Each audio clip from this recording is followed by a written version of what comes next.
Everyone is buying NVIDIA. By the time your barber is recommending it, the easy money is gone.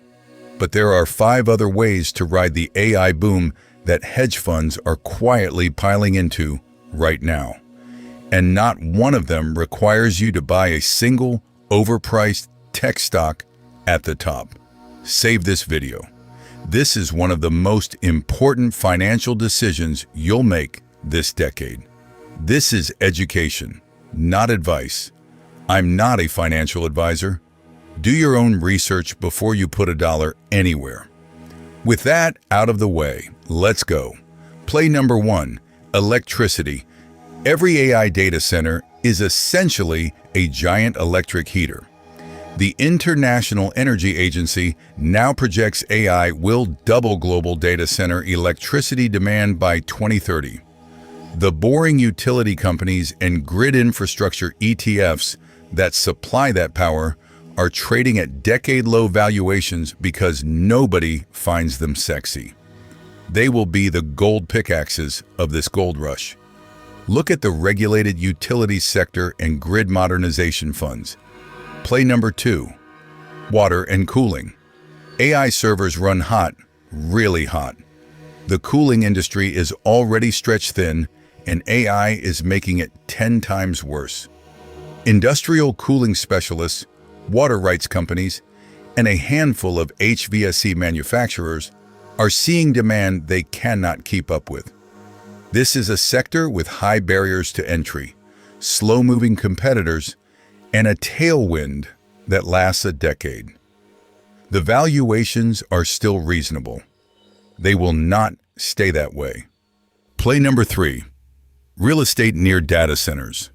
When a hyperscaler announces a new $5 billion campus, every commercial property within 20 miles reprices overnight.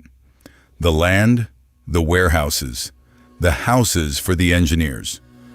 Northern Virginia, Central Texas, and parts of Iowa are already seeing this. You don't need to buy a building. There are publicly traded REITs that focus specifically on data center adjacent industrial real estate. They pay a dividend while the appreciation does its thing. Play number 4, copper, rare earths, and the inputs nobody talks about. You cannot build a data center without copper. You cannot build a chip without rare earth elements. And almost the entire global supply chain runs through 3 or 4 choke points that are now national security issues. The mining ETFs that hold these metals are still down from their peaks.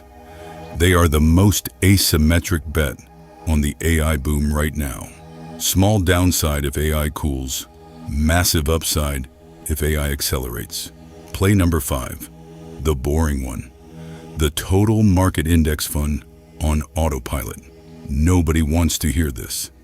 But if you don't have a strong view and you just want to ride the entire shift, the broad index already weights itself toward whoever wins.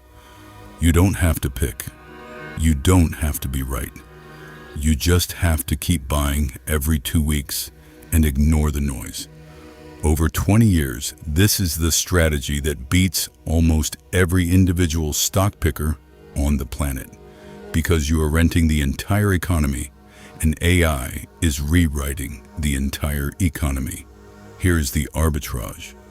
Everyone is fighting for the trophy at the top of the bracket. Almost nobody is buying the boring infrastructure that the trophy companies are required to spend on. Picks and shovels, power, cooling, real estate, raw materials, and broad ownership of the whole shift. That is how you ride this without betting your retirement on a single chip company at the top of a cycle. Tomorrow, the 4 expenses you need to cut today before AI cuts your paycheck. Most people miss the third one entirely, and it costs them $400 a month. Subscribe. Drop your favorite of these 5 plays in the comments. I'll reply with the most undervalued ticker in that category I'm watching this week. Education only, not advice. You're not behind. You're early. See you tomorrow.